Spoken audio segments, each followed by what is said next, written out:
All right, in this video, I'm gonna go over the inflammation process and what happens during that big cascade of events for inflammation. All right, so say you have your blood vessel. I'm trying to think of some colors. I'll just do it in pen. Okay, so your blood vessel has, these are your endothelial cells. And this is the inside of your blood vessels. Inside here. Inside of your blood vessels, you have red blood cells, you have monocytes, so I'm just going to do that with a monocyte. You have neutrophils, a lot of stuff inside of your cell. And on the outside of your cell, you have mast cells, so I'm going to draw those like this, and I'm going to make those guys green. Mast cells are granulated, so say this is the outside of the cell and it's got little dots all over them. Those are the granules. You also have macrophages on the outside of the cell. And I'm gonna make that guy pink. It's a lot bigger, but it's not indicative of their size. It's just, I want you to know that they're different. So, and then here is your, say your skin cells. So I'll make them real big.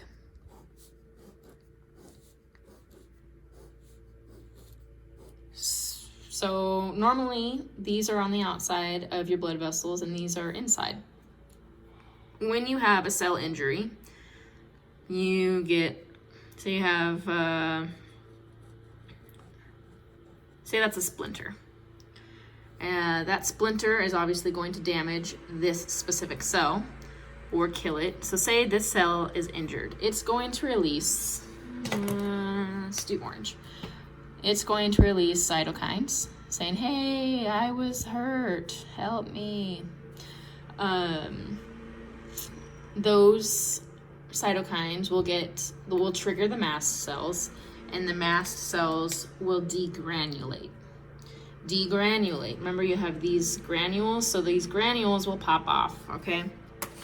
And the granules can be histamine, cytokines, leukotrienes, prostaglandins. So that's all of the things that those granules are. So those granules, just think if they're releasing granules, they're releasing those granules which contain histamine, cytokines, leukotrienes, prostaglandins, and platelet activating factors. So 5 things that those granules on the mast cells have. When they get signaled to release those granules, that's what happens. Now, let's look at histamine. So histamine will cause vasodilation. So this blood vessel will now get bigger. This is really big, but it's just for like demonstration. So the histamine got released and now it's causing over here to vasodilate. All right, there's these little gaps in there now, and that will cause contents from intravascular to leak into the interstitial space. So obviously this, when you vasodilate, you get these little gaps, and that is increasing the vascular permeability. So the permeability of the vascular wall is increased because it is easier for things to pass out of the intravascular space, and you are vasodilated, and that is due to the histamine. When this happens, fluid is going to come from the inside of the vessel to the interstitial space, as well as blood. So blood flow is going to become an increase to the site because you're vasodilating, so more blood can come to this area, and then it's going to get red and hot and swollen because of you're going to get swollen because fluid coming out of the vascular space and into the interstitial space. That's going to cause swelling, and the heat because of the increased blood flow, and the redness because of the increased blood flow. So that is when histamine, I'll just write it over here. Histamine is increase vascular permeability. And then increased blood flow and swelling. Okay, now cytokines. Cytokines are signals, and that can be cells can release cytokines, and then your mast cells will also release cytokines. So these orange dots, call them cytokines. So the cytokines will activate tumor necrosing factor, which will call leukocytes, which would be these monocytes and neutrophils. Those are leukocytes. It says, hey, the tumor necrosing factor says, hey, it'll stimulate, so TNF, I'm just going to use the same example over here where I was drawing. So TNF creates these little receptor sites. So TNF is activated, these little receptor sites pop up. It will attach to a neutrophil, and then the neutrophil will leave the intravascular space and go into the interstitial space towards the site of injury. So that is what the tumor necrosing factor does. It calls the leukocytes. It creates this receptor to pull the leukocytes towards the site of injury.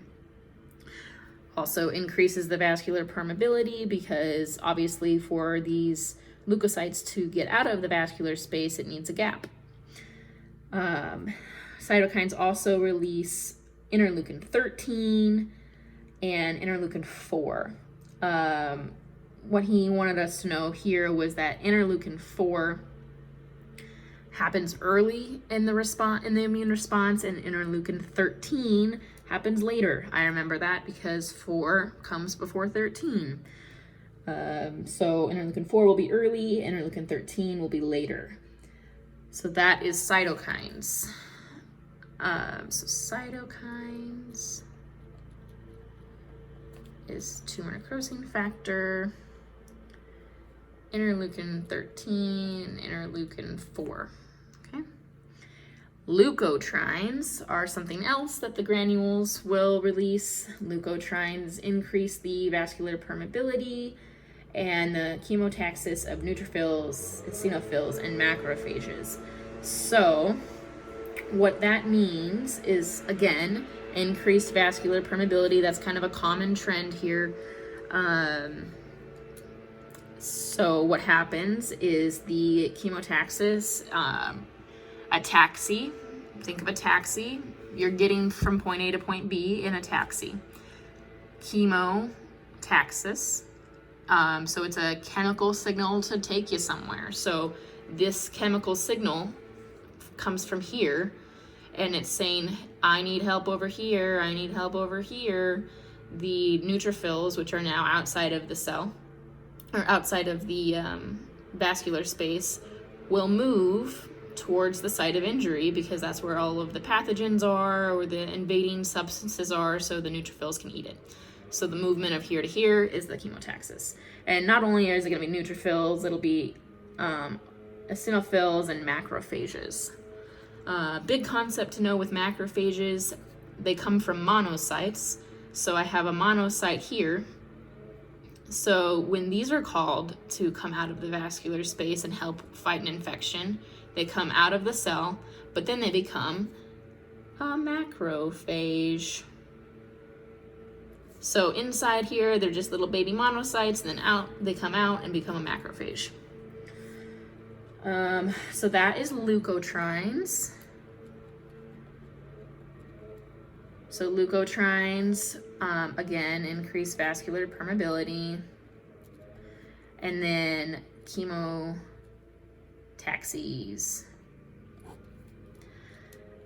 All right, now so 1, 2, 3, 4. Forgive me, I'm kind of being kind of messy. The fourth one is a prostaglandin. So again, these things I'm listing are things that come off when the mast cell degranulates. So when these little bud guys come off, these are the things that come off, and these are the chemical reactions that happen. So prostaglandin, and that will cause vasodilation and platelet aggregation at the site of injury, at the site of injury.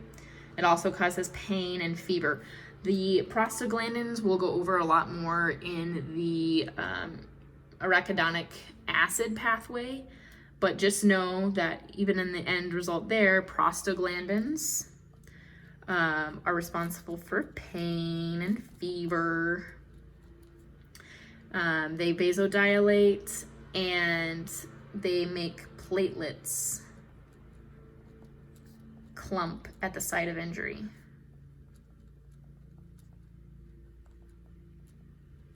So prostaglandin will make platelets come over here and try to clot this up. And then number 5 is platelet activating factor. And now what this does is the platelets are on the inside of your vessel normally. And so what it's going to happen is the signals are coming that, hey, we have an invader in our body. The platelet activating factor will trigger based off of, because it's something else that the mast cell does.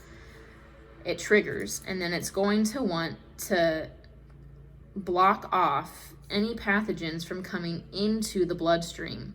So platelet activating factor, I guess you could say, is, hey, these guys are all working out there. I'm going to protect the house while you go do that. So I'll stay here, I'll hold down the crib while you go out and fight that invader over there. So I will lock up the doors and the windows. So that's what platelet activating factor does. So that is just the mast cell degranulation. That all happens due to mast cell degranulation.